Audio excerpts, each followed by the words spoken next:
Me gustaría que nos dieras un poco la fotografía, la imagen del escenario de cómo es la economía de la India en este momento. ¿Por qué está creciendo a ese 7% y por qué es tan exitosa?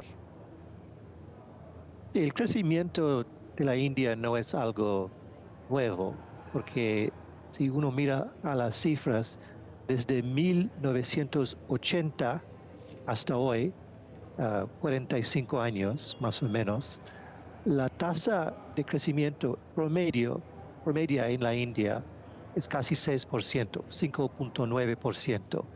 Entonces, no es algo de esta década, pero es algo de larga plaza, la tendencia. Y hay razones estructurales, no solamente coyunturales, para explicar el crecimiento.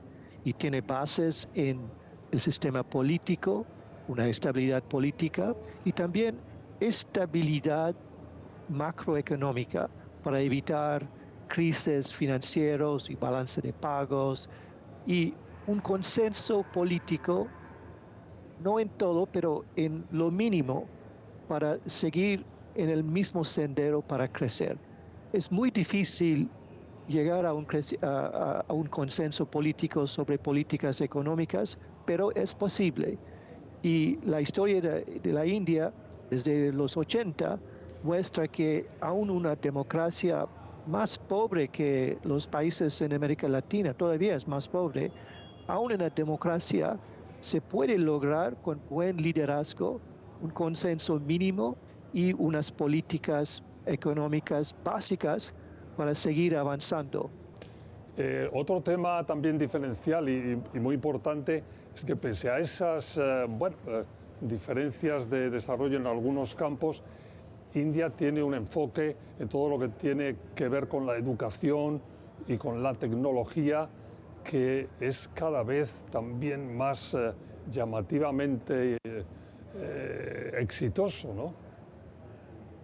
Sí, es un desarrollo de largo plazo, la inversión en la educación, sobre todo en la educación técnica, de ciencias, informática, pero en promedio, India tiene una tasa de alfabetización por debajo de los países en América Latina.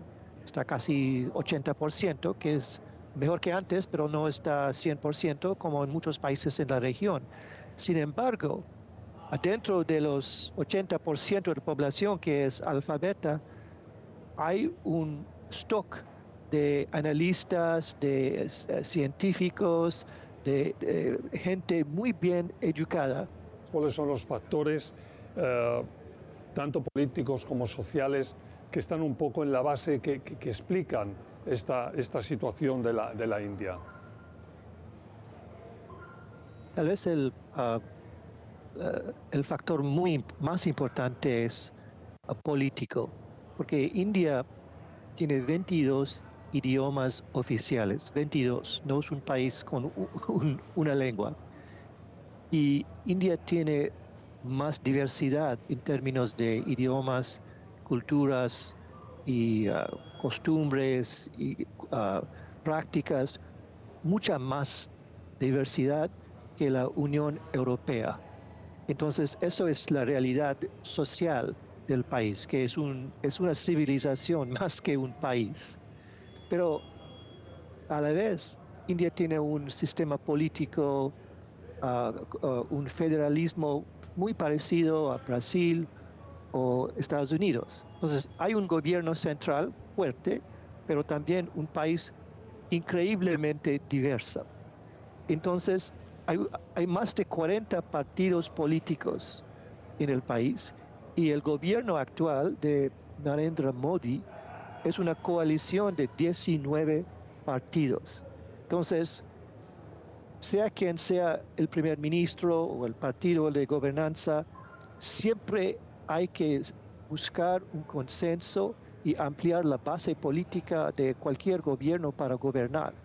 Eso no es fácil y esto tal vez pone barreras sobre la calle, pero con el pasar del tiempo se ha visto que, dado esa realidad social y política, se necesita y hay un consenso básico no con todos, pero con la mayor parte de esa gente, de esa diversidad. Y esto quiere decir que tal vez es lento avanzar unas veces con reformas porque se necesita más negociación, pero una vez que se logra algo, es muy difícil revertir la política. Y esto es importante porque una cosa importante en América Latina es el cambio de políticas cuando hay cambio de gobierno. En muchos países hemos visto que la orientación económica puede cambiar totalmente con la llegada del gobierno nuevo. Pero en la India es muy difícil de cambiar las cosas, que es bueno y malo a la vez, pero con un consenso que se ha construido paulatinamente, hay una base política para las políticas económicas que le dan, que le da confianza a los inversionistas, tanto domésticos como extranjeros, para invertir. Esa es una lección, tal vez es difícil copiar, pero es un factor clave para explicar el crecimiento de la India. El ahorro doméstico, a mí me parece otro tema a poner el foco, porque es tremendamente importante en la India y, por ejemplo, un problema en muchos, no en todos, pero en muchos de nuestros países de la región. Sí, eso es clave para el desarrollo de largo plazo, porque India tiene una tasa de inflación en promedio de 5 o 6% en el siglo XXI. Entonces, desde el año 2000 hasta hoy, la tasa de inflación 5 más o menos, 5%. ¿Qué es importante? Porque toda la gente en India tiene confianza en su moneda. Entonces, la gente ahorra en su propia moneda, en su propio sistema financiero, sin preocupación. Obviamente, con la historia triste de crisis financieras, hiperinflación en América Latina, hay mucha gente que tiene sus ahorros afuera del país. Y esto es importante porque si los ahorros están disponibles adentro del país, en la misma moneda del país, hay más recursos para invertir. La tasa de inversión como porcentaje del PIB en la India es casi 30%. En América Latina el promedio es 20% y en muchos países menos de 20%. ¿Qué quiere decir? Menos inversión, menos crecimiento. Pero la India, como otros países asiáticos, tiene el ahorro para financiar la mayor parte de sus inversiones. ¿Cómo ves? ¿Cuál es un poco la anticipación de cómo puede evolucionar en los próximos años la economía de India? Un factor importante en la evolución de India es el sector de tecnología y sobre todo la tecnología digital, porque a pesar de ser un país todavía pobre en términos globales, India es un líder en varias tecnologías de punto. Sobre todo, el país tiene una infraestructura digital que es más desarrollada en comparación con la mayor parte del mundo. Hay servicios públicos, hay cosas que la gente puede hacer con tecnología digital que todavía, aún en Estados Unidos, estamos un poco atrasados. Entonces, India puede saltar desde su posición actual a un nivel mucho más alto en términos de tecnología y sofisticación y crecimiento económico. Lo que yo comentaba al principio del programa, que no hay enfrentamiento entre avanzar en el desarrollo, en la economía y el sacrificar o tener que sacrificar libertades políticas, que esos dos objetivos se pueden obtener al mismo tiempo. Es así, ¿no? Sí, hay una frustración en muchos países democráticos que si no fuera por el sistema democrático podríamos crecer como China 8 o 10%, pero si uno ve la realidad, la evidencia, los datos, la mayor parte de los países no democráticos no crecen como China o Vietnam o otros países autoritarios. La mayor parte de esos países no crecen absolutamente.